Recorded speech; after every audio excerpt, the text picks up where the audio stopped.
Mesdames, Messieurs, bonsoir. Amoureux du sport, je vous souhaite la bienvenue sur le plateau de la Grande Team. Ravi de vous retrouver pour notre rendez-vous sportif quotidien, le dernier de la semaine avant le début du week-end. Et bien sûr, avant de démarrer, on regarde ensemble le sommaire. On y va. Pour son dernier numéro de la semaine, la Grande Team propose le condensé de l'actualité sportive. C'est dans LGT News. Joueur africain de l'année, quel est votre trio de tête? On en parle dans l'actu. Agréable soirée sportive et bon week-end sur la 3.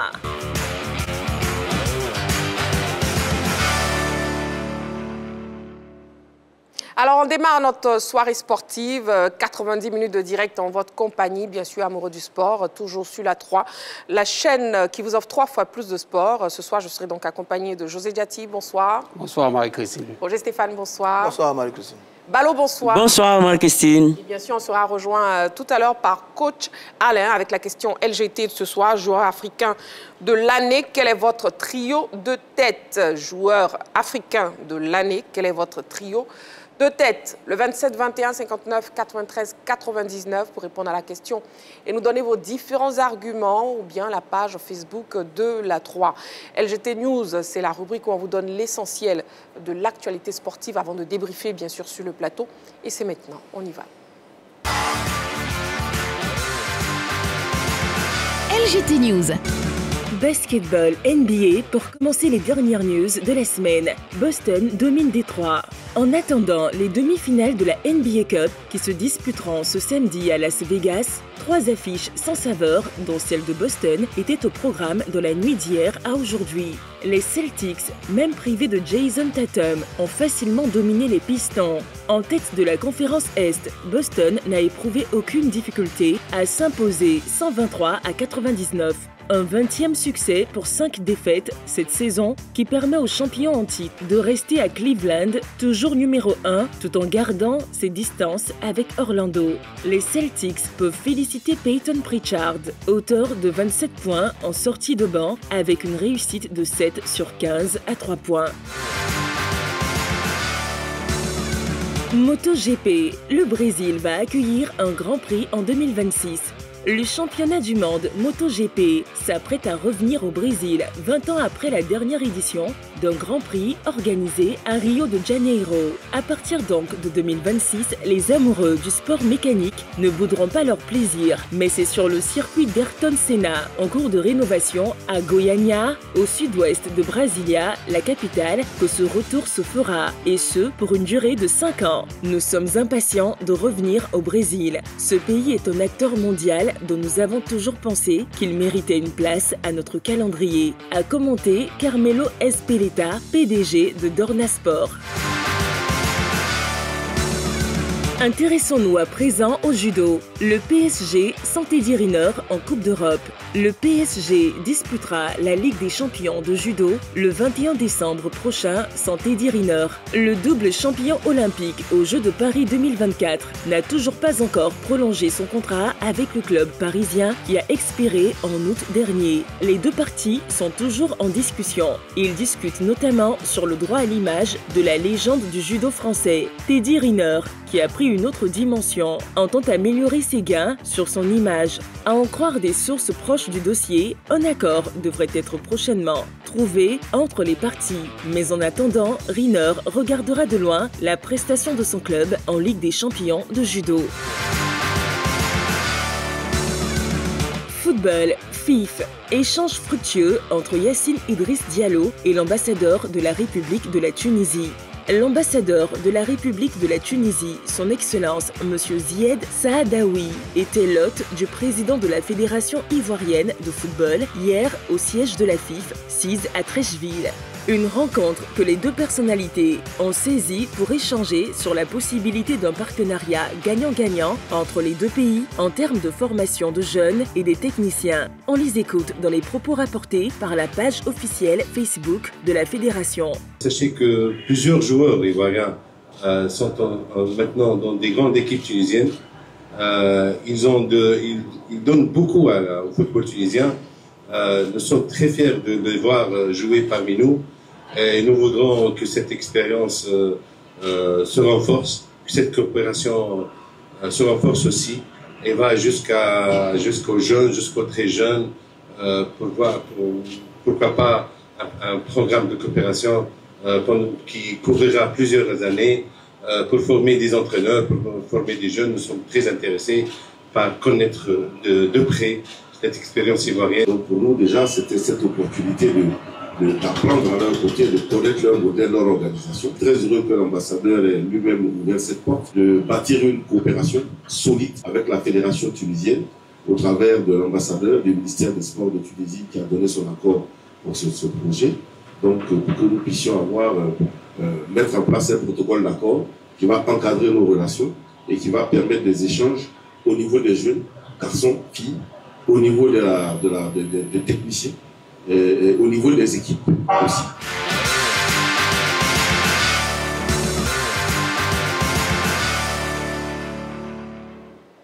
La question LGT de ce soir, joueur africain de l'année, quel est votre trio de tête? Et aussi dans le focus, on parlera boxe. On aura un invité, Jimmy Traoré, promoteur du choc des Titans. Ça sera dans le focus tout à l'heure. Le débrief des news, on commence avec Balo, MotoGP. Oui. Oui, bien sûr, on parle de MotoGP après le sacre de Jorge Martin, le Martinator qui a été le champion en titre de la saison de MotoGP. Cette saison, il a pu battre tout simplement Francesco Bagnaia sur le fil. Ça a été un championnat épique, très intéressant à suivre. Et bien sûr, c'est fort de cette belle saison que, bien sûr, la fédération de MotoGP a décidé tout simplement de revenir sur les terres d'une légende du sport automobile qui est Ayrton Senna, qu'on rappelle, qui est un pilote de Formule 1 qui a malheureusement été tué lors d'un accident sur un circuit de Formule 1, eh bien, la fédération de MotoGP revient au Brésil. Il faut savoir que sur ce circuit, ils ont évolué de 1987 à 89 et pour des raisons de modernisation du tracé, eh bien, ils ont eu une absence de pratiquement 2 décennies et ils reviennent bien sûr au Brésil. Il faut savoir qu'il y a un avantage à ce que eh bien, le MotoGP se court au Brésil pour des raisons commerciales et financières.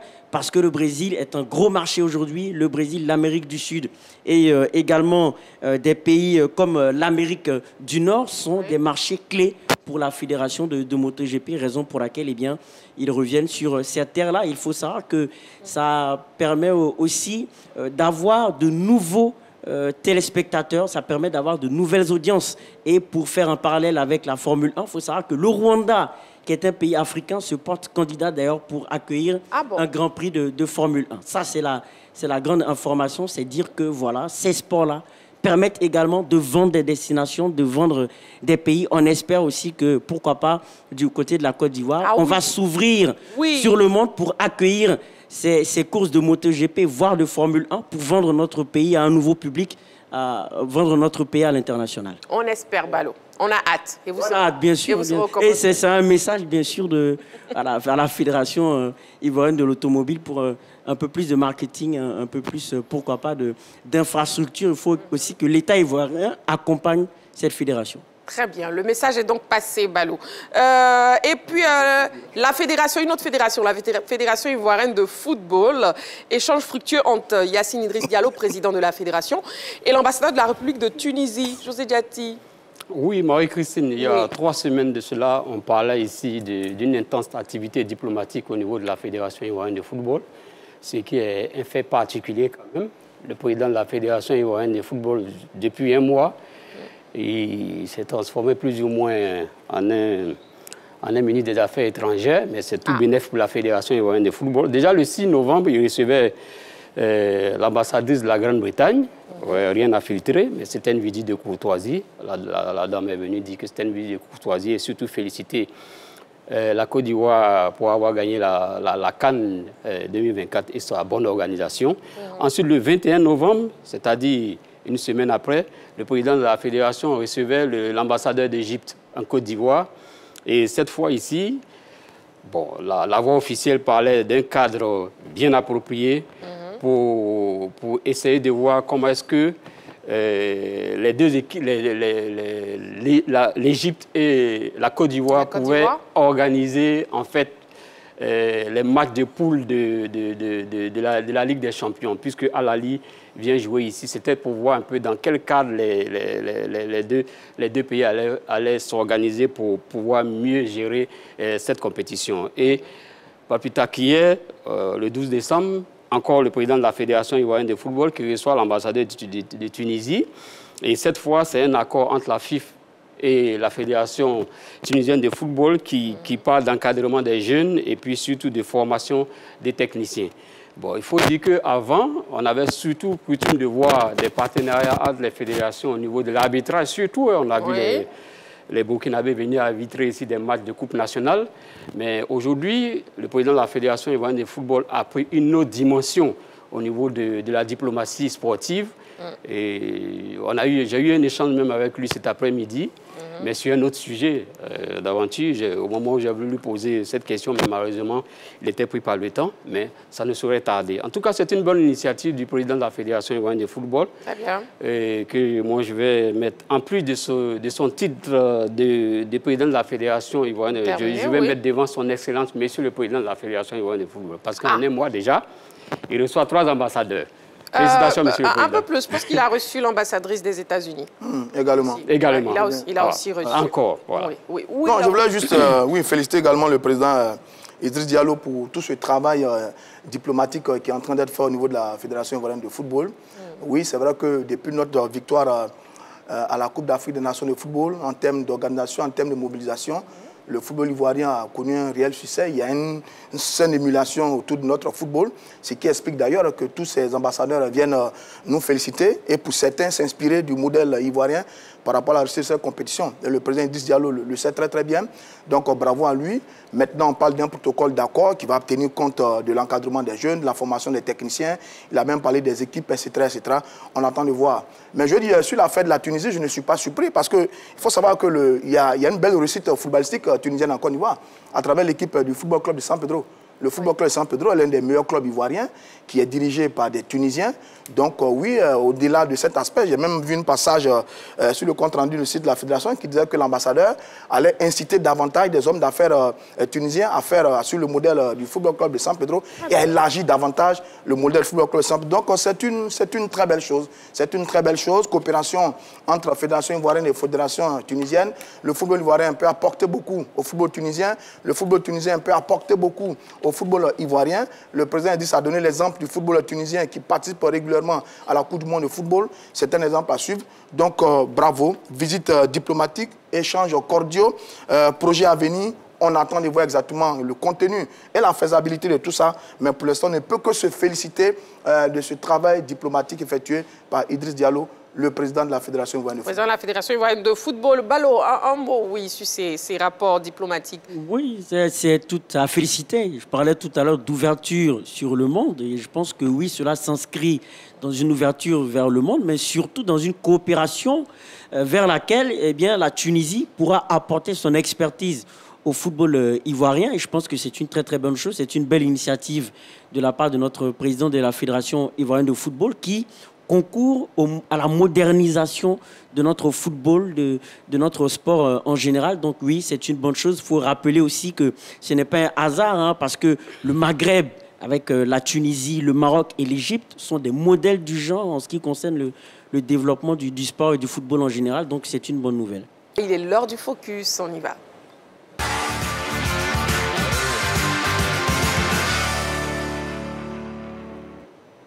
La 5e édition du gala dénommé Choc des Titans, gala de boxe, aura lieu demain au Palais des Sports de Trècheville. Alors à cet effet, nous recevons sur le plateau de la Grande Team le promoteur. Il s'agit donc de M. Jimmy Traoré. Voilà, avec lui, on aura donc les dernières infos concernant cet événement qui sera en direct sur la 3. On vous laisse vous installer confortablement, M. Traoré. Allez, Jimmy, bonsoir. Bonsoir. Bon, bienvenue sur le plateau de la Grande Team. Vous êtes un habitué de toute façon. Merci, c'est toujours un plaisir d'être avec vous. Plaisir partagé. Merci pour ce que vous faites pour le sport. Merci. Merci pour la boxe. Merci à vous aussi pour ce que vous faites, surtout pour la boxe, avec ce gala Choc des Titans à moins de 24 heures, on peut le dire. À moins de 24 heures. Ouais, à moins de 24 heures. Comment vous vous sentez déjà? Un peu fatigué, mais les choses s'installent. Les choses s'installent.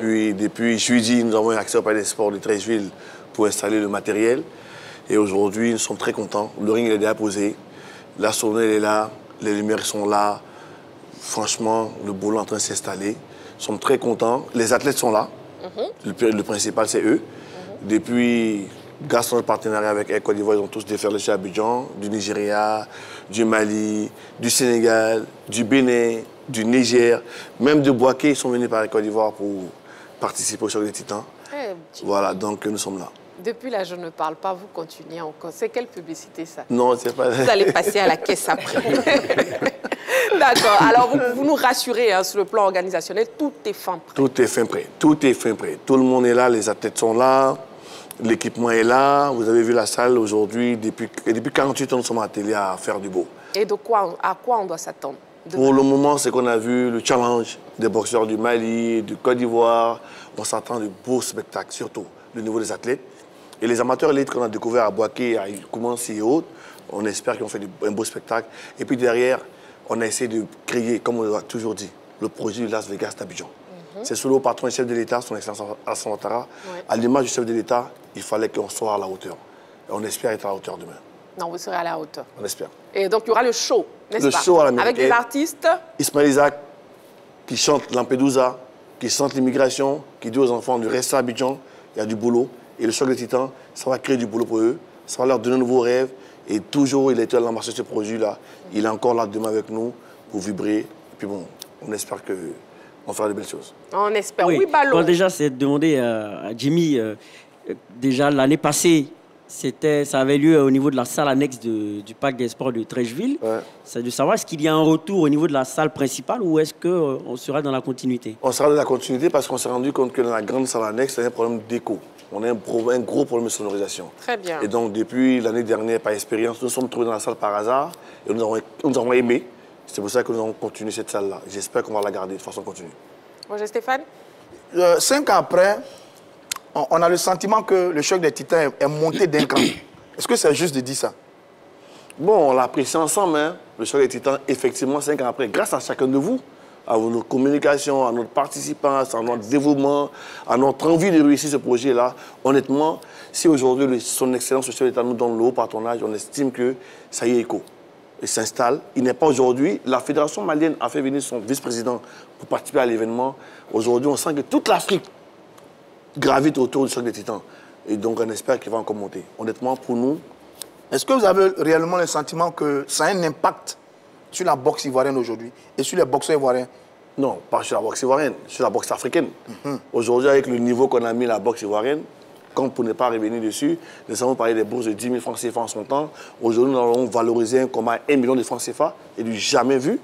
C'est du jamais vu. Donc, du coup, ceux qui n'ont pas participé hier sont en train de se remettre en selle. Et donc, du coup, c'est dans tous les sacs. Aujourd'hui, on estime même déjà, parce que on est très professionnels, par rapport au nombre de tickets, par rapport au nombre de personnes assistants, on a déjà imaginé qu'aujourd'hui, par rapport à l'année dernière, on a quadruplé les choses. Les gens veulent venir. Ah. Ça appelle de partout. Vous sentez un réel engouement voilà, au niveau on sent l'engouement. Voilà, au niveau du public. On sent que les rembouches. On sent aussi un engouement au niveau des athlètes. Parce qu'il y a un enfant qui vient se battre, malheureusement, d'un combat de boxe où il perd beaucoup d'énergie pour ne rien gagner. Et ça, pour nous, c'était le déclic. Ce projet financier. On estime qu'avec 700 000 francs CFA, rentrer à Bouaké, d'abord au niveau du village, et 700 000 francs propres. C'est ça aussi. Ah oui, quand il rentre 700 000 francs propres au village, on estime qu'il a fait sa petite ferme et qu'au voyage là... Vous les donnez cash? Non, cash, ça n'existe pas. Non, par chèque? Par chèque, on a des partenaires, on a l'UNASI qui nous accompagne. Il faut citer, pour ne pas faire de publicité encore, désolé. Mais franchement, Jimmy, vous allez passer à la caisse de toute façon, ne vous inquiétez même pas. Et désolé parce qu'il faut que tout le monde, toutes ces entreprises-là, c'est un projet que nous avons porté. Et nous, on demande aux autres de nous accompagner dessus pour que ces enfants-là, ils aient un nouveau rêve par ce sport-là. Par les sports en général, les sports des mineurs. Aujourd'hui, tout le monde, à notre époque, on a tous couru parce qu'on a vu Ben Badi jouer au football. Aujourd'hui, les enfants de Côte d'Ivoire n'ont pas de visage dans les sports de combat. Ils puissent leur donner l'expression de revenir dessus. D'accord. Je déjà tiens une question, mais avant, en fait, Jimmy, je reviens avec sur la cagnotte. Par chèque, oui, mais par chèque, c'est la personne qui récupère directement ou bien c'est sur un virement sur un compte bancaire? On a un principe. Le chèque, on le remet de façon factice à l'acteur qui participe et nous, on valorise l'acteur. Par expérience, on passait par d'autres à côté, entraîneurs, ça crée beaucoup de remous. Aujourd'hui, vous êtes gagné, vous montez, vous avez votre chèque de banque, vous descendez, vous avez un chèque, pour ne pas citer encore le nom du partenaire. Oui, c'est mieux. Vous passez à la caisse. Ça même encore un autre civisme. Oui. Parce qu'avec le patron, on a décidé que lui qui n'a pas de carte d'identité, il fallait qu'il aille faire sa pièce d'identité et que derrière, il puisse encore se recenser. C'est toute une logistique qu'on met derrière. Bien. Voilà. D'accord. Donc, c'est bien noté. Le boxeur aura son chèque à son nom. À son nom. José Diati, allez-y, avec votre question. Félicitations, Jimmy, en tout cas, en tant que promoteur, moi, je voudrais vous féliciter. Merci beaucoup. Parce que moi-même aussi, je suis promoteur, je connais les difficultés d'organisation. Et on ne parle souvent pas des difficultés des promoteurs. Voilà. Mais la satisfaction d'un promoteur, c'est le soir, quand on voit les projecteurs allumés. Vraiment, ça fait chaud au cœur. On dit qu'on est arrivé. Alors, moi, je voulais vous demander, après 5 ans, c'est-à-dire la première année, je sais qu'il y avait des difficultés et c'est allé progressivement. Vraiment, quelles ont été vraiment vos difficultés pour arriver aujourd'hui jusqu'au parrainage du chef de l'État? La léthargie du sport qu'on a trouvé. Il était tellement loin, tellement bas sous terre, que je me rappelle en son temps, j'étais sur un de mes aînés, je lui ai expliqué le projet, il m'a posé une seule question. Il m'a dit, qui est boxeur encore? Ça n'existe plus, ça. Je lui ai parlé de Tyson Fury en son temps, il ne comprenait pas. Et je lui ai dit, Jimmy Traoré, ce n'est pas quelqu'un qui a créé ce projet. C'est quelqu'un qui a vécu un peu aujourd'hui, avec mon expérience européenne, c'est des choses que j'ai vues. J'ai vu le président Macron, par exemple, aller à Bercy, supporter Suleiman dans son dernier combat. C'est l'impact des jeunes. Pour nous, il y a la boxe, ce n'est pas le côté de la violence, c'est l'insertion, c'est l'idée du jeune. Quand il sort d'un combat de boxe, quand il perd, il apprend à perdre. Quand il gagne, il apprend à gagner. Exactement. Il va se préparer, il revient. Et en plus, vous imaginez, on a une activité avec le ministère de la Santé aujourd'hui, le ministre, qui aujourd'hui dit aux jeunes d'arrêter de fumer. Mais qu'est-ce qui fait qu'il arrête de fumer? Quand il est sportif, ça lui crée un blocage. Quand il a un rêve de gagner 700 000 francs CFA par combat, demain matin, je suis désolé, sa mère, son entourage même le poussera au sport. Donc aujourd'hui, on est content de voir que ça monte. Mais honnêtement, nous, on avait un projet, on l'a ramené. Il y a votre directeur général, M. Didier Bléou aussi. C'est tous ces hommes autour qui portent le projet. Et on espère que dans 1 ou dans 2 ans, ça sera une histoire nationale. Mais pourquoi pas internationale? On a porté une ceinture qui s'appelle Choc des Titans. Oui, on a vu la ceinture. On a reçu la ceinture sur le plateau. Qui est garant par le ministre de l'Emploi aujourd'hui, qui est le garant de cette ceinture-là, sous la haute présidence du chef de l'État, encore son nom d'excellence. Non, le ministre des Sports, il est le ministre des Sports. Mais la garantie institutionnelle de la ceinture, c'est le ministre de l'Emploi, M. Camara, qui aujourd'hui a compris que cette ceinture-là, on va essayer de la revaloriser et que comme la WBC, dont on parlait en son temps, de l'EBA, dans 5 ans, qu'on vienne la chercher à Abidjan. Très bien, Jimmy. Alors, à l'issue des pesées, déjà, combien de finales sont au programme, notamment chez les amateurs et aussi chez les professionnels? 6 combats amateurs. Du Boaké contre Cocody, du Yopougon contre Boaké, du Dabobo, de Danyama, 6 combats amateurs. Oui, et après, oui, allez-y, terminez. 5 combats professionnels. 5 combats professionnels, 6 combats amateurs et 5 combats professionnels. Très bien. Oui, Balo, votre question. Oui, bon, moi, ma question se pose sur les acteurs du choc des Titans.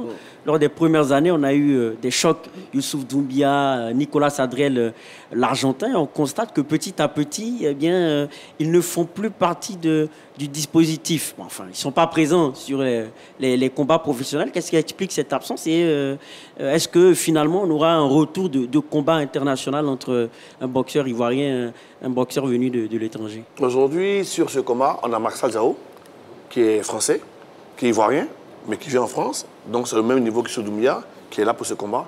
En face, c'est d'un gars d'une... Marshall Zao, qu'on a reçu sur le plateau. Voilà, il vient. Donc, c'est le même level que Youssouf Doumbia. Vous savez, à un moment donné, en interne, on a essayé de commencer le projet par l'international. Ça nous a crédibilisé. Et aujourd'hui, on s'est rendu compte que le rêve, c'est l'enfant de Sokoura. Donc, il faut le lui porter. Donc, on a essayé de créer une édition plus ou moins plus africaine, aujourd'hui. Parce qu'aujourd'hui, en termes de bourse, vous avez fait une IBA à ramener des gens d'Argentine, on l'a fait, d'Italie, et de l'Italie, on l'a fait, Francesco Lesi, on l'a fait. Et l'impact pour nous, il est un peu plus porté quand on ramène celui du Mali, que vous imaginez de façon historique, nos conflits fraternels. C'est ça. Aujourd'hui, grâce à la boxe, il y a la CEDEAO qui est là. Ah oui. Aujourd'hui, grâce à la boxe, le Mali est là. Vous reproduisez, la CAN. Voilà, on reproduit la CAN. Donc pour nous, c'était plus important quand on avait la carte que de payer des grosses sommes, faire venir quelqu'un de l'étranger. Mais pourtant, à presque au même niveau, on pourrait faire des événements où toute l'Afrique est impactée. Bon, alors, dès le départ, quand nous discutions de ce projet, l'idée c'était de révéler les jeunes boxeurs ivoiriens, aussi bien ceux qui sont sur le territoire national que ceux qui sont ailleurs dans le monde, qui sont un peu ailleurs dans le monde. Est-ce que 4 ans, 5 ans après, vous avez le sentiment que cet objectif est atteint? Vous savez, vous faites partie des premiers personnels qu'on a eu ce projet. On en a parlé depuis 4 ans en arrière. On a essayé de développer. On a eu des séances off. Pour nous, honnêtement, il a fallu de peu, grâce au choc des titans, que l'année dernière, aux Jeux de Paris, on pourra avoir des prouesses. On a découvert Michael Théa, qui est champion de France actuelle.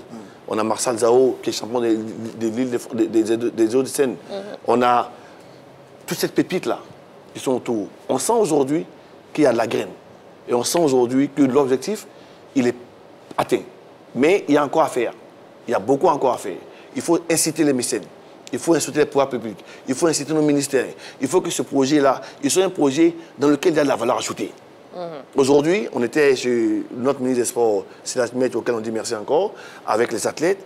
Mais quelle joie dans le visage d'un enfant d'Abobo de se retrouver dans le bureau de son ministre à faire une photo. Bien sûr. Et quand il le poste au quartier, il les fait dominer autour des autres.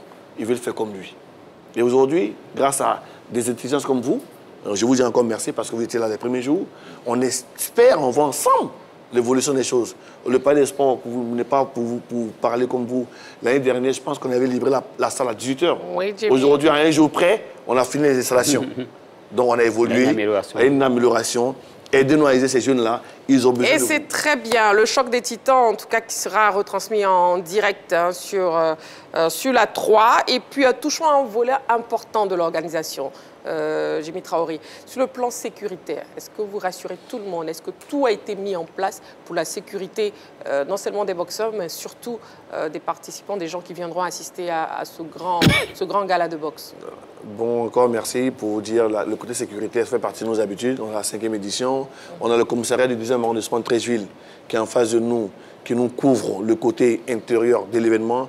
On a le grand camp commandant de Koumansi avec son commandant, un adepte de la boxe, qui chaque année participe à l'événement avec son staff. En dépit de ces deux institutions de Côte d'Ivoire, on a notre service sécuritaire, Mandé Sécurité, qui aujourd'hui, avec tous ces éléments d'Abobo, sont là pour sécuriser le projet.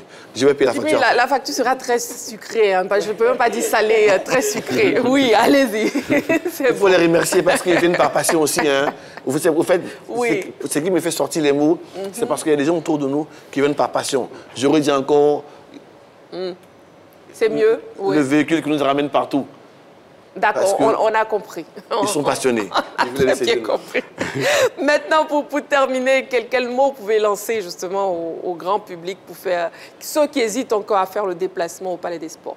Pour moi, aujourd'hui, pour le premier remerciement, il va à l'endroit du chef de l'État, son Excellence Alassane Ouattara, qui aujourd'hui a porté ce projet-là. Il a mis un auteur à nous donner sa personne. Il a mis à un autre niveau. Aujourd'hui, j'espère que le feu Foubani de sa tombe d'être fier de ce projet-là. On ne l'a pas cru, il est en train de devenir un projet. Aujourd'hui, les jeunes ont besoin de ça. Toutes les populations qui soient de Boaké, de Mankono, de partout, qui soient à Abidjan, soient jeunes, qui ont du temps, venez voir c'est quoi la boxe. La boxe, c'est un esprit de compétition, c'est un esprit de gagneur, c'est aller et revenir plus fort. Pour que demain matin, je vous dis, on ait un nouveau rêve pour cette jeunesse-là. Merci à la 3. J'espère que votre directeur général, M. Didier Bléou, qui est un adepte de la boxe, qui est toujours aussi à la finale, on espère le voir demain. On compte sur vous aussi. D'accord. Et que la critique après nous corrige, nous permet de faire mieux. En tout cas, merci beaucoup, Commencez à temps pour nous libérer vite demain. Merci, Djimi Traoré, puis félicitations. 20h00 on demain. commence, 21h le direct, et on vous livrera très tôt. Voilà, donc 21h en direct sur la 3 surtout. Merci, Djimi Traoré. C'est moi qui vous remercie. Merci beaucoup. Merci. N'oubliez pas la question LGT de ce soir, amoureux du sport, joueur africain de l'année. Quel est votre trio de tête? Bien sûr, vous pourrez participer en nous appelant au 27 21 59 93 99 ou en nous écrivant sur la page Facebook de la 3. Le grand show de ce week-end, hein, c'est le choc des titans, le gala de boxe. Et bien sûr, on recevait Jimmy Traoré, le promoteur du choc des titans, sur le plateau de la grande team. Avant de passer à l'actu, on va marquer une petite pause, le temps de la publicité. Vous ne bougez surtout pas, amoureux du sport. On se retrouve dans seulement quelques petites secondes pour la suite de l'émission. À tout de suite. Allez, on vous retrouve. Hein. Nous sommes toujours en direct sur la 3. Bien sûr, vous suivez votre émission La Grande Team. Et il est temps de passer à l'actu. On y va.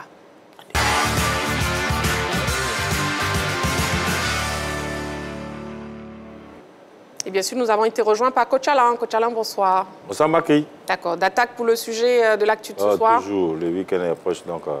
Le week-end n'est pas encore proche. Non, le week-end est là. Donc vous allez rester jusqu'à la fin des 80. Non, on y va jusqu'à lundi matin. Voilà, et puis vous prenez un carton jaune même déjà d'abord, parce que vous parlez déjà de week-end. Vous voyez, José Diati, vous n'avez pas eu de carton jaune. J'ai au moins un compagnon, voilà. José Diati, c'est vrai qu'on n'a pas eu de carton jaune. Vous non. Aujourd'hui,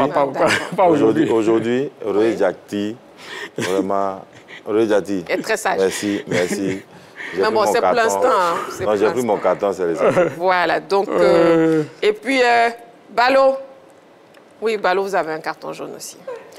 Voilà. Allez, on y va avec l'actu. 5 prétendants pour un trophée. Qui de l'Ivoirien Simon Adingra, du Guinéen Serhou Guirassy, du Marocain Achraf Hakimi, du Nigérien Ademola Lookman ou du Sud-Africain Ronwen Williams sera désigné joueur africain de l'année 2024. Bon, nous découvrons les votes avec nos consultants, mais déjà regardons cet élément préparé par la rédaction. On y va.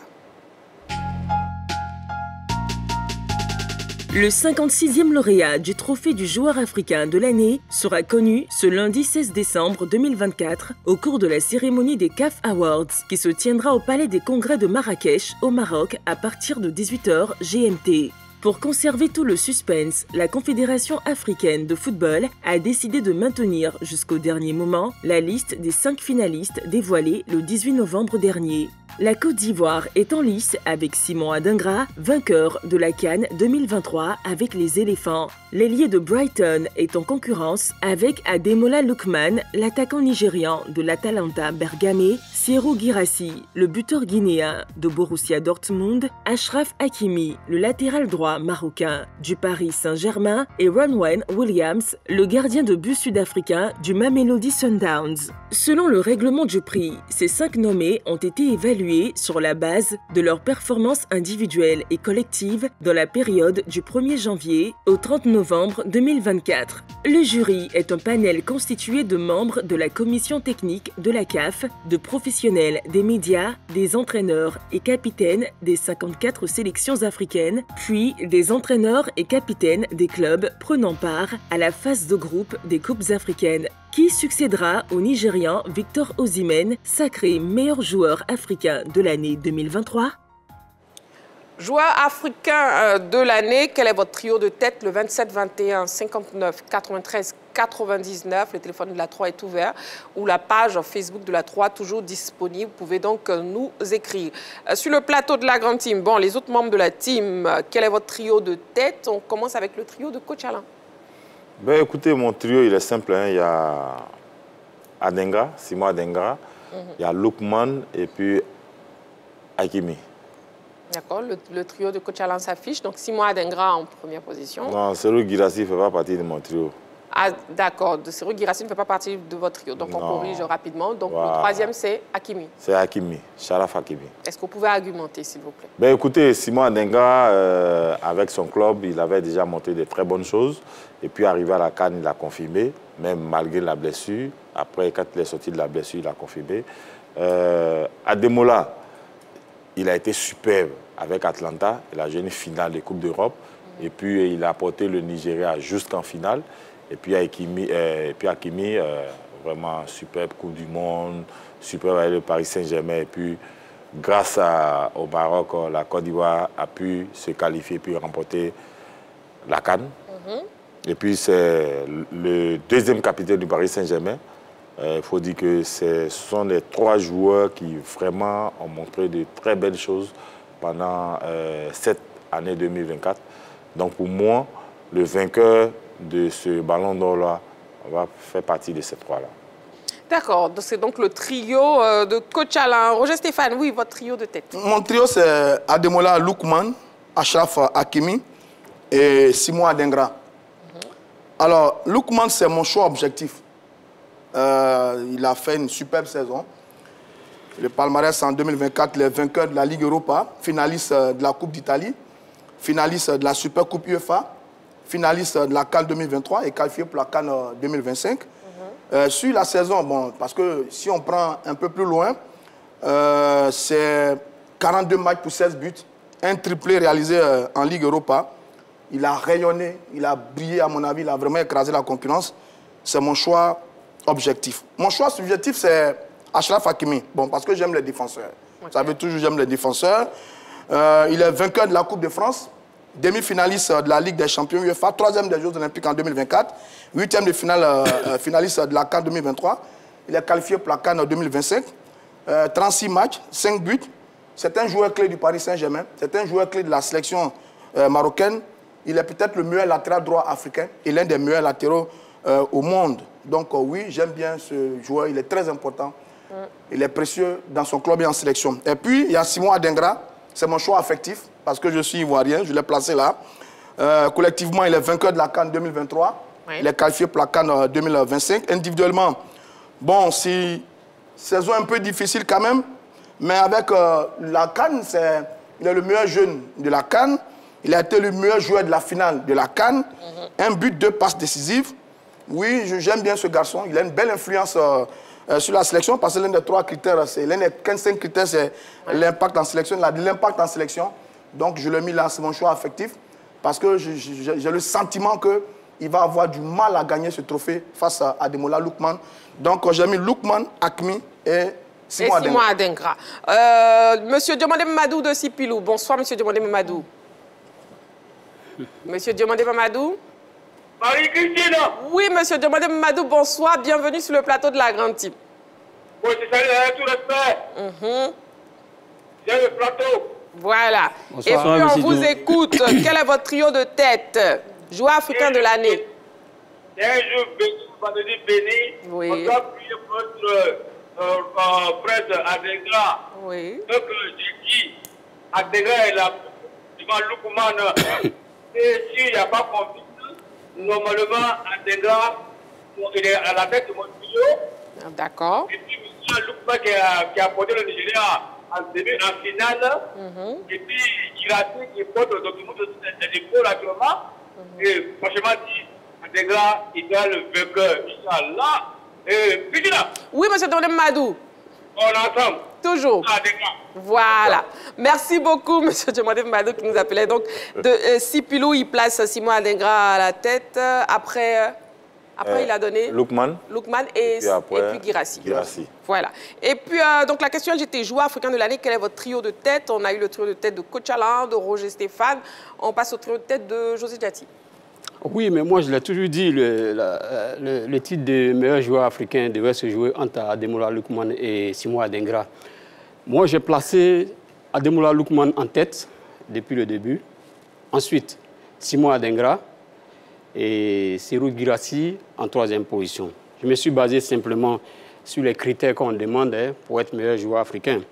D'abord, le premier critère, c'est les performances individuelles. Les performances individuelles, on parle des statistiques, du nombre de buts marqués, des impacts directs sur le jeu, l'efficacité sur le terrain, les performances collectives. On parle du succès remporté, de la qualification que le joueur a pu avoir, de la contribution du joueur sur les victoires de son équipe. Et sur ce point-là, quand on prend les performances d'Ademola Lookman et de Simon Adengra, je pense que ces performances sont au-dessus des autres concurrents. Ademola Lookman, par exemple, à Atlanta Bergame, si je m'en tiens uniquement à la date arrêtée du 10 novembre, c'est-à-dire c'est là que les votes sont arrêtés, c'est 11 matchs, 7 buts, 4 passes décisives. Voilà.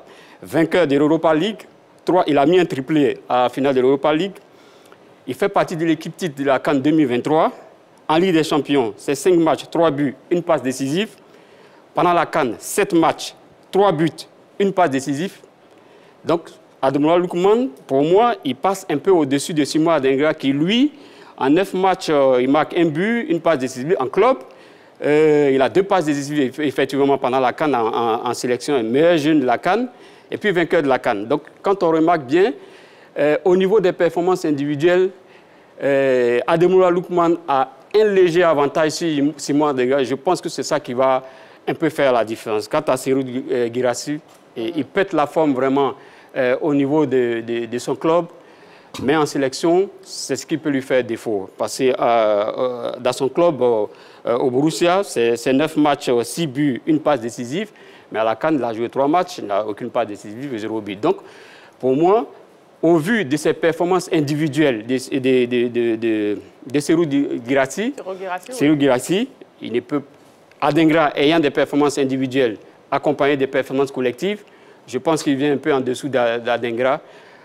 Quant à Williams et Hakimi, pour moi, c'est vrai, mais Hakimi, même, je me demande comment il se retrouve dans la liste. Hakimi pourrait créer la surprise. Hein? Voilà. Vous ne pensez pas? Je ne le vois pas. Bon, on va répondre à la question. Juste l'appelant. Sa candidature a fait polémique même d'ailleurs. Juste l'appelant, s'il vous plaît, messieurs. Monsieur Koné Brahima, il nous appelle de Mbengue. Bonsoir, monsieur Koné Brahima. Bonsoir, madame. Bienvenue sur le plateau de la Grande Team. Ok, je vous salue tous. Voilà. Bonsoir, monsieur. Bonsoir. Merci beaucoup, monsieur Koné. On vous écoute. Joueur africain de l'année, quel est votre trio de tête? Bien, vraiment, bon, il y a quelque chose que je n'ai pas compris. On parle de joueurs de l'Afrique africaine, le joueur africain. Maintenant, il y a, pourquoi ils ont mis le mondial dedans? Ceux qui sont en Europe, ils ont pris le match de l'Europe pour combiner pour l'Afrique. Si on doit parler strictement de l'Afrique, moi je crois que Adingra est le meilleur. En Afrique, Adingra est le meilleur joueur. D'accord. Maintenant, si on doit combiner les matchs de l'Europe, où les joueurs qui sont les joueurs en Europe dans leur équipe là-bas, bon, Ademola est le premier. Bon, maintenant quand on dit trio, je ne mets même pas, je vois le Sud-Africain qui vient avec les deux là, Ademola et puis Adingra plus le Sud-Africain. D'accord. Voilà. Si on parle de l'Afrique, mais si on doit combiner les matchs qui sont en Europe, qui ont joué en Europe, vraiment Lookman est devant. D'accord. Ok. Voilà. C'est bien noté, monsieur Koné. Merci beaucoup pour votre participation à l'émission. Oui, donc je parlais de Hakimi qui pouvait créer la surprise. Rapidement, parce qu'on n'a pas terminé le tour de table, on doit écouter Balo. Oui. Non, Hakimi, il fait partie des meilleurs latéraux de cette CAN. Il fait partie des meilleurs latéraux du championnat, de tous les championnats confondus. Parce qu'il ne faut pas voir seulement ce qu'il apporte peut-être en club, mais ce qu'il apporte plus en équipe nationale. Aujourd'hui, en équipe nationale du Maroc, il est le capitaine. C'est lui le fer de lance, c'est lui qui tire tout le groupe vers le haut. Mais quand on parle, par exemple, de Serhou Guirassy en Guinée, c'est néant. Dans l'équipe nationale de la Guinée, il n'a rien apporté. Il n'a même pas pu qualifier l'équipe nationale de la Guinée pour la CAN 2025. C'est les statistiques. Maintenant, quand on parle du club, dans son ancien club, il n'était pas vraiment le meilleur buteur. Uniquement les statistiques. Mais quand on parle des statistiques, on parle du meilleur joueur africain, y compris la CAN. Adingra a remporté la CAN. La Guinée était éliminée à quel moment? D'accord, vous avez répondu à ma question concernant Hakimi. Concernant Hakimi. Oui. On parle des statistiques, c'est ça. Oui. Mais comment on établit les statistiques d'un latéral droit? D'accord, on va faire le tour de table, on va répondre avec la question joueur africain de l'année. Quel est votre trio de tête? Balo, vous avez votre temps de parole. Oui, bien sûr, moi mon trio de tête s'articule comme suit. Simon Adingra, joueur africain de l'année. Deuxième, Ademola Lookman. Troisième, Serhou Guirassy. Je m'en explique en commençant par parler du contexte. Il faut savoir que la période s'établit comme suit. Elle part de janvier à octobre 2024. Et de janvier à octobre 2024, il y a eu tout un ensemble de compétitions. Novembre. 10 novembre. Non, janvier à octobre 2024. Pas la fin des votes. Pas la fin des votes. Pas la fin des votes. La période prise en compte pour désigner le joueur africain de l'année. C'est de janvier à octobre 2024. La fin des votes a eu lieu en novembre. Maintenant, qu'est-ce qui s'est passé de janvier à octobre 2024? Il y a un ensemble de compétitions que j'ai eu, que je vais mentionner. Il y a eu la Serie A, il y a eu la Bundesliga, il y a eu la Première Ligue, il y a eu la Ligue Europa et il y a eu la plus grande compétition africaine. Sinon, l'une des plus grandes compétitions internationales qui est la Coupe d'Afrique des Nations. Eh bien, dans cette Coupe d'Afrique des Nations, Il faut savoir que les 3 joueurs que j'ai mentionnés ont des points forts et des points faibles. Je commence par Simon Adingra. Quel est le point fort de Simon Adingra? Il a été décisif. Lorsqu'on prend les prix de récompense individuelle, hormis les statistiques, on parle de l'impact et du caractère décisif du joueur. En quoi est-ce que Simon Adingra a été décisif? Il vous inscrit un but essentiel pour l'équipe nationale de Côte d'Ivoire face au Mali, qui les qualifie dans les toutes dernières minutes de la compétition pour le tour prochain. Il est meilleur passeur, sinon passeur décisif à 2 reprises lors de la finale de la Coupe d'Afrique des Nations. Et durant cette finale, il a eu à affronter un certain Ademola Lookman qui a été transparent, sinon fantomatique, dans cette finale. On me dira que Ademola Lookman a contribué au succès du Nigeria dans cette Coupe d'Afrique des Nations. Oui, il leur a permis d'arriver en finale. Mais ça sert à quoi un joueur qui permet à une équipe d'arriver en finale et qui finalement ne permet pas à cette équipe de remporter le trophée? Pour moi, c'est un feu de paille. Finalement, oui, j'ai aidé le Nigeria à arriver en finale, mais finalement, le Nigeria a perdu. Donc, Adingra, c'est son point fort. Il a éclaté durant la Coupe d'Afrique des Nations. Le point faible, c'est qu'il n'est pas titulaire avec l'équipe de Brighton. Sauf que lorsqu'il joue même des bouts de match, il est quand même essentiel pour le dispositif offensif de l'équipe de Brighton. Okay. J'en viens à Ademola Lookman. Une seconde, oui, allez-y, juste l'appelant. Monsieur Cissé, il nous appelle de Trècheville. Bonsoir, monsieur Cissé. Oui, bonsoir madame, bonsoir la grande team. Voilà, bonsoir. Bienvenue sur le plateau de la grande team, monsieur Cissé. Merci. On vous écoute. Joueur africain de l'année, quel est votre trio de tête, monsieur Cissé? Le trio, moi j'ai dit Simona Adingra, puis Lookman Ademola de Nigeria et Girassi de la Guinée-Conakry. D'accord. J'ai choisi Simona Adingra pour plusieurs raisons. Vous savez, je me rappelle de 2006. En 2006, tout le monde voyait Samuel Eto'o prendre un ballon d'or européen. Il était à Barça à l'époque. Oui. Grande surprise, c'est le défenseur italien Fabio Cannavaro qui a pris ballon d'or. Mais quelle raison ils ont donné les organisateurs? Ils ont dit tout simplement que Samuel Eto'o n'a pas qualifié pour le mondial 2006. Merci. Or, si on va sur cette base, Simon Adingra mérite 7 ballons d'or. Ouais. Pour moi, le 2 derniers finalistes sera Simon Adingra et Lookman Ademola de Nigeria. Simon Adingra, en Afrique, en Coupe d'Afrique, je pense que Coupe d'Afrique, c'est la plus grande compétition africaine. Et il s'agit de ballons d'or africains. En Coupe d'Afrique, le retour de Simon Adingra, on a vu ce qu'il a fait pour son pays. Ouais.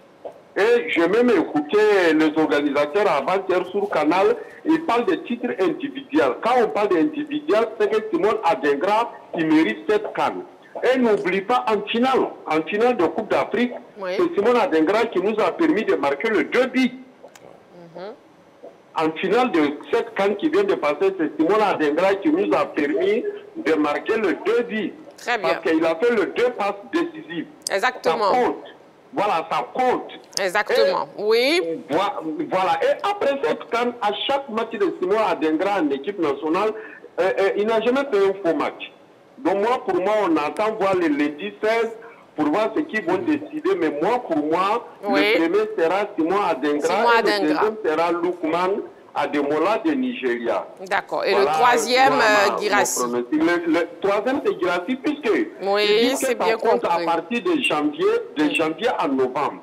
De janvier à novembre, c'est vrai que Girassi n'a rien fait pendant la CAN.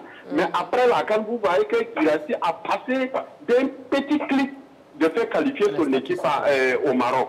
C'est bien noté, monsieur Cissé. C'est bien noté. Je vous en prie. Merci beaucoup. Madame. Merci à vous. Merci à vous pour votre participation à l'émission. Merci beaucoup, monsieur Cissé. Joueur africain de l'année, quel est votre trio de tête? On vient d'avoir le trio de tête de monsieur Cissé qui nous appelait donc de Trècheville. On a démarré avec les arguments de Ballot. On poursuit. On poursuit, justement, avec Ademola Lookman. J'en étais au point fort et au point faible d'Ademola Lookman. Son point fort, c'est qu'au niveau du championnat italien, c'est 11 buts en 31 matchs.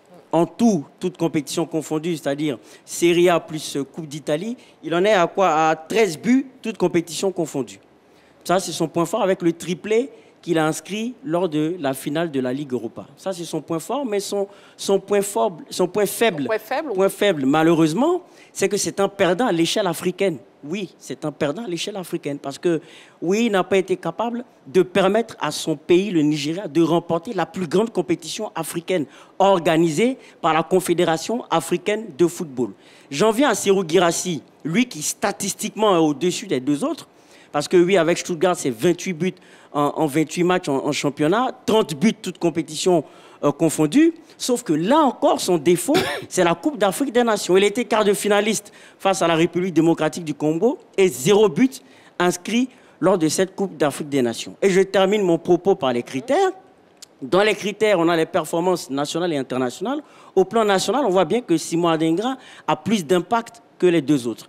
Au plan international, c'est bien sûr Ademola Lookman avec, si vous voulez, un triplé en Ligue Europa, mais statistiquement, qui est en dessous de Serhou Guirassy. Et dans le critère, il y a ce qu'on appelle l'accomplissement sportif. Est-ce que quelqu'un peut me dire ici qu'il y a meilleur accomplissement sportif que de gagner la plus belle compétition africaine de football? Je ne pense pas.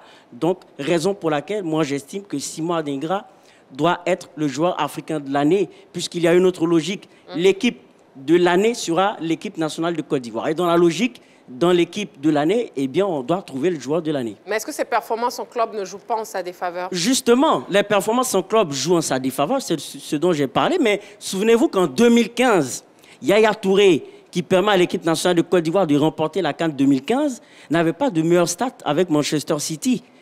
Pierre-Emerick Aubameyang, par contre, avec de meilleurs stats en club, on avait à l'époque attribué le ballon d'or à Pierre-Emerick Aubameyang, mais ça avait suscité la polémique. Comme quoi, la Coupe d'Afrique des Nations doit avoir son pesant d'or dans, pour moi, le critère de choix du joueur africain de l'année. Il y a beaucoup à dire.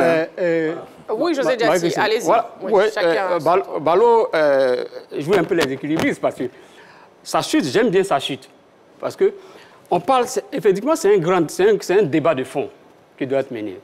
Faut-il tenir compte des compétitions africaines pour valoriser le meilleur joueur africain, ou bien faut-il tenir compte des statistiques que le joueur fait en équipe, dans son club? Depuis 1992, où la notion des meilleurs joueurs africains est arrivée en remplacement du ballon d'or africain, pour ma bonne mémoire, quand vous prenez depuis 1992 jusqu'à aujourd'hui, il y a un ou deux joueurs qui ont remporté la CAN et qui ont été désignés meilleurs joueurs. Mboma, je crois, en 2000. Mboma, je crois, en 2000. À part cela... C'est fini. C'est fini. C'est un véritable débat. Et ça, la CAF doit porter ce débat-là. Voilà. C'est-à-dire, les gens, tout est fait au niveau de l'extérieur dans le club. Je prends par exemple, en 2001-2002, elle a dit Dioufé, il est à RC Lens, il est à Liverpool, il pète à Liverpool, il est ballon d'or, il n'a pas remporté de CAN. Je prends 2003, 2004, 2005, 2010, Samuel Eto'o, il est à Barcelone, il n'a pas remporté de CAN. Mais il est ballon d'or, successivement. Je prends Yaya Touré, 2011, 2012, 2013, 2014. Il remporte la porte en 2015. Mais ces 4 dernières années, il n'a pas remporté de CAN, mais il est ballon d'or. Pareil pour Didier Drogba en 2006, 2009, 2006 ou même Mido, où l'Égypte remporte la Coupe d'Afrique, où Mido pète. Mais il n'est pas ballon d'or. Donc c'est un débat de fond que les amis posent. Et ça, la CAF doit se saisir de cela. D'accord. C'est un réel problème. Logiquement, en tout cas, ce soir, la on a bien envie d'avoir votre trio de dessus. tête et on argumente sur ce fait. Nous avons un appelant. Monsieur Koné Moussa, il nous appelle de Mans. Bonsoir, Monsieur Koné. Madame, bonsoir. Monsieur Koné, je vous entends faiblement. Monsieur Koné. Madame, bonsoir, bonsoir. Oui, bonsoir, Monsieur Koné. Bienvenue sur le plateau de la Grande Team. Madame, je veux savoir. Ah non, Monsieur Koné, c'est nous qui voulons savoir. Hein. On veut avoir votre réponse. Hein. C'est nous qui voulons savoir. OK. Oui. Joueur africain de l'année, quel est votre trio de tête? J'ai dit la Coupe d'Afrique est organisée pour distinguer les meilleures nations de l'Afrique, n'est-ce pas? Bien sûr. Et je pense bien que la meilleure équipe est toujours récompensée. Donc, du coup, votre réponse, oui. Votre réponse à la question de ce soir. Voilà. Moi, ma réponse, l'équipe qui a gagné la CAN, c'est la meilleure équipe de l'Afrique. Maintenant, un joueur qui, grâce à lui, la Côte d'Ivoire s'est qualifiée face à le Mali, qui est la personne de Simon Adingra. D'accord. Donc, votre trio de tête, c'est Simon Adingra. Bon, si on me dit que Simon Adengra ne doit pas avoir vraiment ces trophées, je dis que vraiment c'est un peu compliqué pour nous. Comme nous, étant nous, on ne comprend pas juste les critères des meilleurs joueurs africains. Si, par exemple, les sachants qui sont là, s'ils peuvent nous expliquer au juste comment on doit être meilleur, vraiment, bon, qu'on nous explique un peu. C'est bien compris, M. Kone Moussa. Voilà. Merci beaucoup pour votre participation. Avant d'avancer, s'il vous plaît, messieurs, voyons déjà le règlement et la composition du jury. Le règlement et la composition du jury. Oui, donc par rapport au règlement, les nommés seront évalués sur la base de leurs performances individuelles et collectives dans la période du 1er janvier au 30 novembre 2024. Composition du jury. Les votes seront faits par un panel constitué de la commission technique de la CAF, des professionnels des médias, les entraîneurs et capitaines des 54 sélections africaines, les entraîneurs et capitaines des clubs prenant part à la phase de groupe des coupes africaines. Voilà, on a donc le règlement et la composition du jury. Ça fait beaucoup de votants quand même. Quand je regarde tout ça, ça fait beaucoup de votants. Mais car cela tient, parce que quand vous lisez beaucoup de sites, les critères sont différents d'un site à un autre. Là, je me rends compte que ça fait beaucoup de votants. Maintenant, pour le reste, sur les critères individuels, collectifs, impact en sélection, leadership, influence, puis régularité. Voilà un peu les critères. Maintenant, sur ce qui est évoqué, je pense qu'il y a une incongruité africaine dont on va parler lundi après le prix. Voilà. Après le prix, on va évoquer ce sujet que pose Ballot, parce qu'il y a une vraie incongruité africaine. Parce qu'on a remarqué que le ballon d'or africain n'est pas le joueur qui brille en Afrique, mais c'est le joueur qui brille ailleurs. Ça n'existe pas en Asie, ça n'existe pas en Amérique latine. Donc on va poser ce débat le lundi parce que ce n'est pas juste. Ce n'est pas ailleurs, parce que ce n'est pas le ailleurs, c'est ceux qui brillent sur leur continent qui sont désignés ballon d'or de leur confédération. Lundi. Maintenant, sur le caractère décisif entre Adebola et Adengra. Adengra, il a marqué un but à la CAN et il a 2 passes décisives. C'est bien ça. Mais Adengra à la CAN, s'il vous plaît, il joue 2 matchs comme titulaire et il joue 3 matchs dans l'ensemble.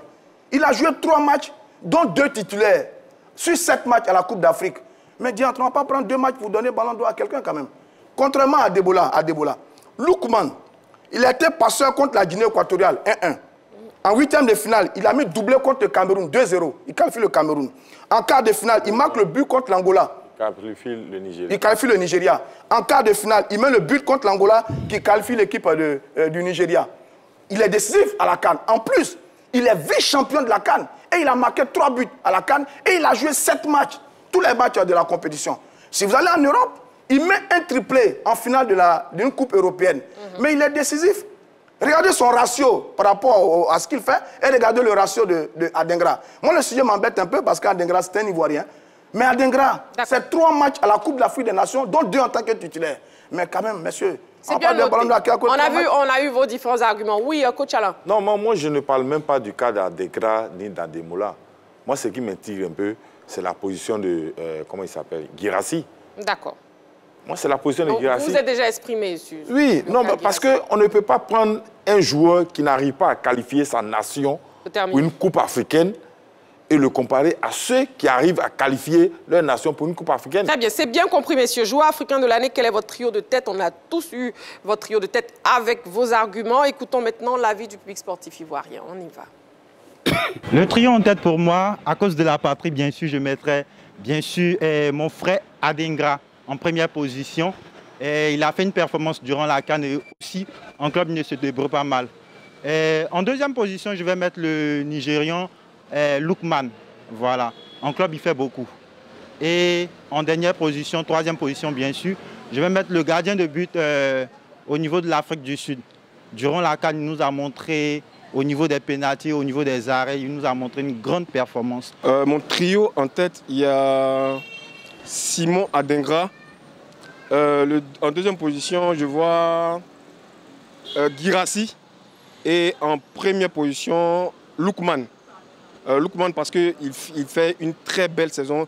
Depuis la saison passée jusqu'à 2024, il fait une très belle saison en sélection, comme en club et en Ligue des Champions. Il cartonne, il marque beaucoup de buts. Donc moi, je le vois en première tête. Je dirais Guirassy, le Guinéen, Lookman, le Nigérian, et puis Adengra Simon, l'Ivoirien. Voilà, et je vais nommer comme ça Lookman en troisième position, Guirassy en deuxième, et puis Simon Adengra le premier. Voilà, parce qu'il faut dire que Simon Adingra a fait une très belle performance en 2023-2024 en remportant la CAN. Et cette année encore, en club même, il est vraiment performant. Voilà, il n'a pas chuté. Donc pour moi, il est le mieux parti pour être le meilleur joueur africain. À la 3e position, je nomme Simon Adingra. À la 2e position, je nomme Achraf Hakimi. Et à la 1re position, je nomme Lookman Ademona. Joueur africain de l'année, quel est votre trio de tête? Voilà, on poursuivra le débat lorsqu'on aura le résultat, c'est-à-dire lundi. Effectivement. Prochain. On a un deuxième sujet de l'actu ce soir, messieurs, très chers téléspectateurs. Coupe africaine, la 3e journée. La 3e journée de la Ligue des champions et en Coupe de la Confédération se disputera ce week-end sur le continent. Les représentants ivoiriens, le Stade d'Abidjan et l'ASEC Mimosa croiseront respectivement Orlando Pirates et l'USM Alger. Bon, déjà, je vous propose de voir la situation dans les poules des Yéyés et des Mimos. Oui, donc déjà, par rapport à la situation, il faut déjà préciser qu'au niveau du Stade d'Abidjan, l'équipe est en énorme difficulté. Bon, déjà, il faut savoir qu'ils sont derniers de leur poule. Bon, pour ce qui est de la Ligue 1 Lonassi, ça c'est le classement qui s'affiche. Mais pour ce qui est de la Coupe africaine, le Stade d'Abidjan arrive en dernière position. Voilà, jusque-là, ils ont perdu 4-2 face au Al-Ahly d'Égypte. Ils se sont inclinés face au CR Belouizdad d'1-0. Alors que la SEC Mimosa, elle a pu battre l'équipe de Jaraf 2-0 et a fait 0-0 contre l'équipe de Orapa United. Donc la SEC Mimosa est mieux classée. Donc voilà le classement maintenant de la Ligue des champions de la CAF. Donc avec le Al-Ahly en tête avec 4 points plus 2, Orlando Pirates 4 points plus 1, CR Belouizdad 3 points en 2 journées plus 0 et le Stade d'Abidjan 0 points en 2 journées moins 3. C'est vrai que le programme à 16h demain sur nos antennes, Stade d'Abidjan face au Orlando Pirates pour un match très très important. Et le dimanche, le Al-Ahly qui va affronter le CR Belouizdad à 16h. Voilà, Balo, vous le dites, un match très très important, surtout pour le Stade d'Abidjan. Donc comment est-ce que le Stade d'Abidjan devrait aborder son match face à Orlando Pirates? Coach Alain. Ben, écoutez, ils ont déjà le dos au mur. On peut dire même qu'ils ont déjà le dos dans le mur. Aujourd'hui, ils ont obligation de gagner sur les 3 derniers matchs. Ils ont obligation de gagner 2 matchs. Obligation de gagner pour le Stade d'Abidjan. Obligation de gagner pour se relancer.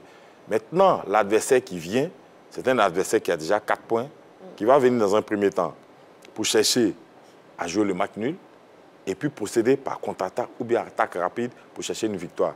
Et c'est ce que Belouizdad a fait face au Stade. Ils ont laissé le ballon au Stade. Le Stade a fait tout le jeu qu'il fallait.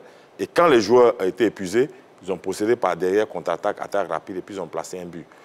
Au Stade d'Abidjan, de faire très attention à cette équipe d'Orlando Pirates qui arrive, parce que c'est une équipe qui est quand même redoutable à l'extérieur. Et donc, le Stade, je ne sais pas s'ils vont attaquer tambour battant ce match-là, mais en attaquant le match tambour battant, il faut être sûr que derrière, il faut assurer l'équilibre. Parce que quand on attaque, il faut défendre ensemble. C'est ça qui va faire la différence pour le Stade d'Abidjan.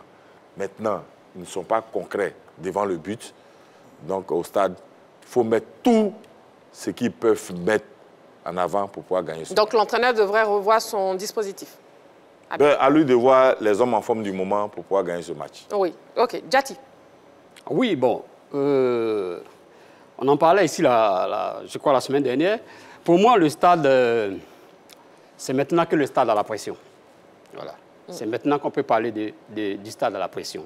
Parce que l'obligation de résultat, c'est une victoire pour pouvoir continuer la compétition. Bien sûr. Et cet après-midi, j'ai encore discuté avec les responsables du Stade. Quand je leur ai demandé pour eux si les carottes étaient cuites, bon, avec un sourire narquois, ils m'ont dit, bon, si les carottes sont cuites, ça veut dire qu'il n'y a plus de compétition, ça veut dire qu'ils sont éliminés. Voilà, ce qui n'est pas le cas. Il y a 12 points à aller prendre, mais très compliqué à aller prendre, mais ce n'est pas impossible. Il y a toujours un trou de souris où on peut passer pour chose. Tant qu'il y a le trou de souris pour passer, pour pouvoir se qualifier, c'est tant mieux. Okay. Mais cependant, le Stade croate une redoutable équipe. Orlando Pirates. Orlando Pirates. Une très redoutable équipe, deuxième du championnat d'Afrique du Sud. et qui évolue avec des joueurs très athlétiques, notamment avec un milieu de terrain. L'entraîneur n'a jamais changé ça, depuis ces 2 matchs, il n'a jamais changé son dispositif tactique. Il joue en 4-2-3-1, avec 2 bons milieux relayeurs, qui sont Makuela et Mbata.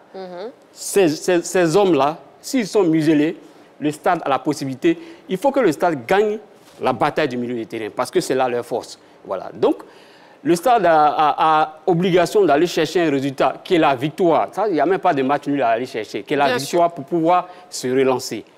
Par contre, il y a des possibilités. Le stade, aujourd'hui, on peut dire, c'est aujourd'hui que la compétition du stade commence et ils ont aujourd'hui le dos au mur. C'est la pression qui commence maintenant. D'accord. Oui, bon, écoutez, moi, j'ai déjà tout dit sur le stade. Hein.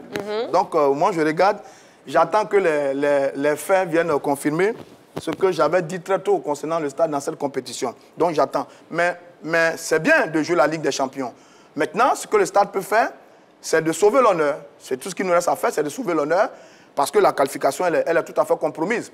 D'abord, sur ce match, c'est de reproduire la seconde période qu'on a faite face au Al-Ahly lors de la première journée. Une superbe seconde période de l'impact, de l'agressivité, du jeu, de l'envie, de la volonté. Bataille sur tous les ballons, dans la conquête. Pour vouloir mettre des buts, on a réussi à mettre 2 face à l'équipe du Al-Ahly, à l'extérieur, au Caire. Si on reprend cette deuxième période, ça peut marcher. Deuxièmement, l'ensemble du match qui a été réalisé jusqu'à la 70e minute face à l'équipe de Belouizdad lors de la deuxième journée. En 70 minutes, le stade a fait un match plein, s'est créé beaucoup d'occasions de but. Mais là, sur le match qui vient, il va falloir être réaliste. Il va avoir beaucoup d'efficacité. Il n'y aura pas beaucoup d'occasions de but. Le peu d'occasions qu'on doit avoir, il faut qu'Assalé Roger Clabert et ses garçons mettent le ballon au fond des fils. Donc, ces 2 éléments, la seconde période face au Al-Ahly et l'efficacité qu'on n'a pas eu face à l'équipe de Belouizdad. Pour le reste, l'adversaire qui vient aller gagner Belouizdad en Algérie. Hollande doit gagner Belouizdad en Algérie. Et ils ont fait un match nul à domicile face au Al-Ahly. C'est une grosse machine. Finaliste de cette compétition en 2022. Bon, au stade de jouer son football, on n'a plus rien à perdre. Sur le stade de jouer son football tranquillement. L'équipe du stade d'Abidjan était en conférence de presse d'avant-match ce matin au stade Félix Houphouët-Boigny. On regarde. Nous sommes dans une poule qui est vraiment difficile. Donc tous les matchs que nous devons jouer sont des finales. Ce type de tournoi, alors je pense que ça va être détermination et courage que demain nous allons affronter Orlando Pirates. Le stade n'est pas arrivé là par hasard. Et donc nous devons montrer à tout le pays ivoirien que nous sommes capables, n'est-ce pas, de prendre les 3 points demain. Il le faut, parce que nous voulons continuer vraiment la compétition. On s'est rassemblés après la défaite, on s'est parlé, donc on a qu'un seul objectif, c'est de gagner. Donc on s'est parlé entre nous, rien que la victoire, parce que la fois passée, on a essayé de tout donner, mais ça n'a pas marché. Mais cette fois-ci, on s'est dit que cette fois-ci ça marche, parce que si on gagne demain, on peut continuer encore la course. Donc tout ce qui est dans la tête, c'est de faire un bon match et faire un bon résultat chez nous. Bon, on a plus parlé aux attaquants, parce que la fois passée, le match passé, on a pêché devant. On a essayé de tout donner, mais devant, on n'arrivait pas à cadrer les tirs, on n'arrivait pas à faire les passes. Donc entre les attaquants, on a essayé de parler, on a essayé de travailler à l'entraînement avec le coach. Voilà, je pense qu'on s'est dit beaucoup de choses, que vous-même vous allez voir demain, que vraiment ça va vraiment changer. Balo, oui, impression sur ses propos à la conférence de presse. Oui, les propos rassurants, ce sont les propos de Serge Douairi, qui est l'entraîneur de l'équipe du stade d'Abidjan, l'entraîneur adjoint, mais qui prend fonction pour des raisons administratives concernant le coach principal Alexandre Lafitte. Donc il faut savoir que, oui, il a des propos rassurants dans le sens où il dit que chaque match est une finale.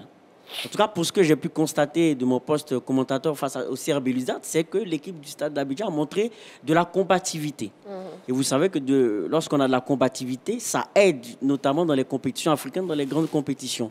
Donc oui, ça veut dire qu'ils vont continuer sur l'état d'esprit de la combativité et, si vous voulez, du combat dans les duels. C'est une bonne nouvelle. Maintenant, on espère aussi, on appelle de nos voeux un peu plus d'efficacité pour accrocher, sinon battre l'équipe d'Orlando Pirates. Et de son côté, l'ASEC Mimosa. Oui, l'ASEC Mimosa est en déplacement en Algérie pour affronter l'USM Alger.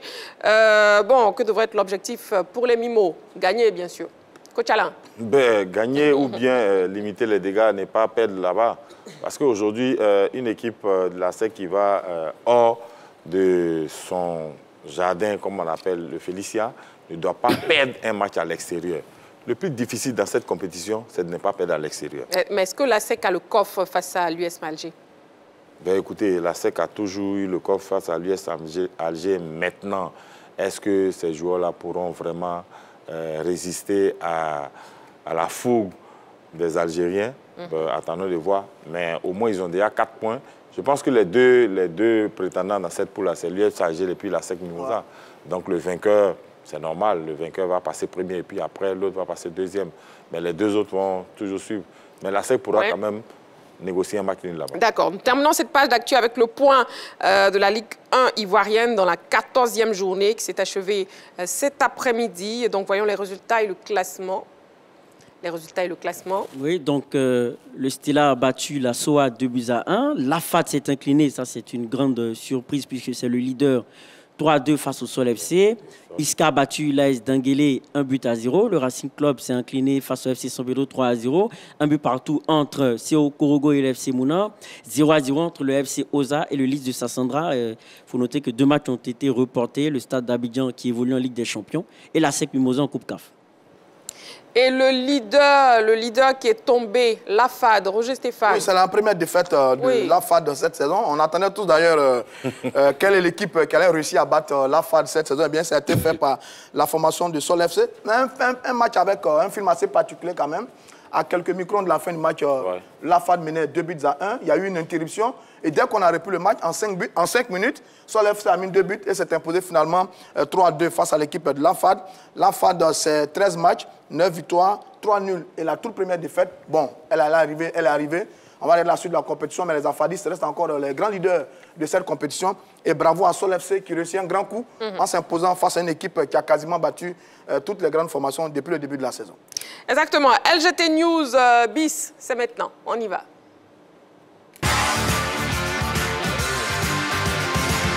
LGT News. Basketball NBA pour commencer les dernières news de la semaine. Boston domine Détroit. En attendant les demi-finales de la NBA Cup qui se disputeront ce samedi à Las Vegas, 3 affiches sans saveur, dont celle de Boston, étaient au programme dans la nuit d'hier à aujourd'hui. Les Celtics, même privés de Jason Tatum, ont facilement dominé les Pistons. En tête de la conférence Est, Boston n'a éprouvé aucune difficulté à s'imposer 123-99. Un 20e succès pour 5 défaites cette saison qui permet aux champions en titre de rester à Cleveland, toujours numéro 1, tout en gardant ses distances avec Orlando. Les Celtics peuvent féliciter Peyton Pritchard, auteur de 27 points en sortie de banc avec une réussite de 7 sur 15 à 3 points.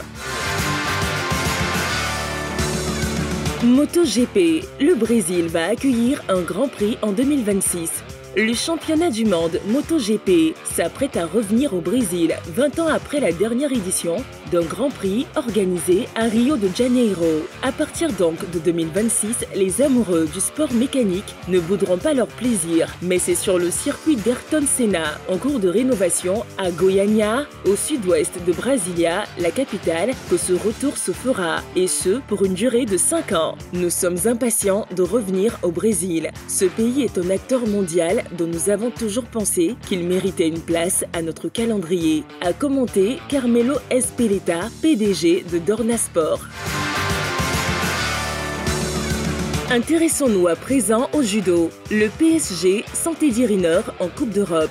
Le PSG disputera la Ligue des champions de judo le 21 décembre prochain sans Teddy Riner. Le double champion olympique aux Jeux de Paris 2024 n'a toujours pas encore prolongé son contrat avec le club parisien qui a expiré en août dernier. Les deux parties sont toujours en discussion. Ils discutent notamment sur le droit à l'image de la légende du judo français. Teddy Riner, qui a pris une autre dimension, entend améliorer ses gains sur son image. À en croire des sources proches du dossier, un accord devrait être prochainement trouvé entre les parties. Mais en attendant, Riner regardera de loin la prestation de son club en Ligue des champions de judo. Football, FIF, échange fructueux entre Yacine Idriss Diallo et l'ambassadeur de la République de la Tunisie. L'ambassadeur de la République de la Tunisie, son Excellence M. Zied Saadaoui, était l'hôte du président de la Fédération ivoirienne de football hier au siège de la FIF, sise à Treichville. Une rencontre que les deux personnalités ont saisie pour échanger sur la possibilité d'un partenariat gagnant-gagnant entre les deux pays en termes de formation de jeunes et des techniciens. On les écoute dans les propos rapportés par la page officielle Facebook de la Fédération. Sachez que plusieurs joueurs ivoiriens sont maintenant dans des grandes équipes tunisiennes. Ils donnent beaucoup au football tunisien. Nous sommes très fiers de les voir jouer parmi nous. Et nous voudrons que cette expérience se renforce, que cette coopération se renforce aussi et va jusqu'aux jeunes, jusqu'aux très jeunes, pourquoi pas un programme de coopération qui couvrira plusieurs années pour former des entraîneurs, pour former des jeunes. Nous sommes très intéressés par connaître de près cette expérience ivoirienne. Donc pour nous déjà, c'était cette opportunité d'apprendre à leur côté, de connaître leur modèle, leur organisation. Très heureux que l'ambassadeur ait lui-même ouvert cette porte, de bâtir une coopération solide avec la fédération tunisienne au travers de l'ambassadeur du ministère des Sports de Tunisie qui a donné son accord pour ce projet. Donc pour que nous puissions mettre en place un protocole d'accord qui va encadrer nos relations et qui va permettre des échanges au niveau des jeunes, garçons, filles, au niveau des techniciens, et au niveau des équipes aussi.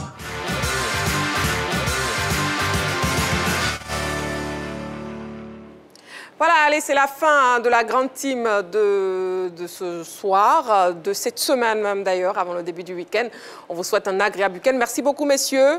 Merci, Macri. Merci, voilà. vous en prie. Merci beaucoup, très chers téléspectateurs. Bon week-end avec les programmes de la 3. On se retrouve lundi. D'ici là, prenez soin de vous et n'oubliez pas, faites toujours du sport. Bon week-end.